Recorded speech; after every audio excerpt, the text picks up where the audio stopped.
ये देखें ना यार, चाय बन रही है और ये बेहतरीन सी चाय पत्ती अंदर डाल के, कल रात को हमने चाय बनाई थी टेंट के अंदर ही। और कैसी बनी थी चाय? चीनी कम थी लेकिन बहुत जबरदस्त। ये सियासी बयान होता है। ये आपने सुना है, चेहरा जो है ना वो बातों से मैच नहीं कर रहा। चाय हमने बड़ी औखे होके पी थी बहरहाल, लेकिन ये कि चलो गुजारा हो गया था। इस दफ़ा चाय यार, इस दफ़ा कल मैंने बीच में अपना हाथ डाला था तो ख़राब हो गई थी। वीडियो बना रहा हूँ। चलें जी, देखते हैं आज ज़बरदस्ती चाय।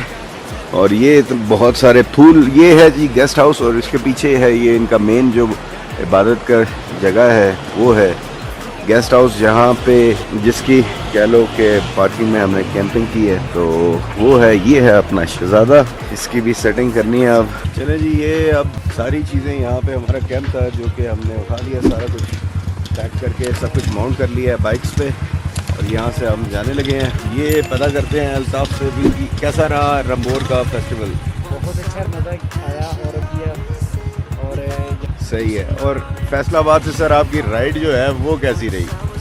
बहुत अच्छी रही है। पहला एक्सपीरियंस था हमारा ये बाइक पे। ये है कि मेरा ख्याल 70 पे नहीं आना चाहिए। बाकी रोड का थोड़ा मसला है, बाकी कोई मुश्किल काम नहीं है ये। यानी जो आप सजेस्ट करते हैं, रिकमेंड करते हैं इस इवेंट के लिए लोगों को कि भी वो आके जी, और जो स्पेशल आते हैं ना लोग कैलाश में बम्बोर डायरेक्ट जाते हैं, उनको बम्बोर से पहले रिम्बोर भी आना चाहिए। यहाँ पे जो यही पता चला है कि वहाँ रश बहुत ज़्यादा होता है, लेकिन यहाँ पे के जो इनका इवेंट होता है उनके जो रस्में हैं वो थोड़ी डिफरेंट है। सही है। और भी जवान कैसा रहा आपका? बहुत अच्छा रहा जी। बाइक ने तंग तो नहीं किया?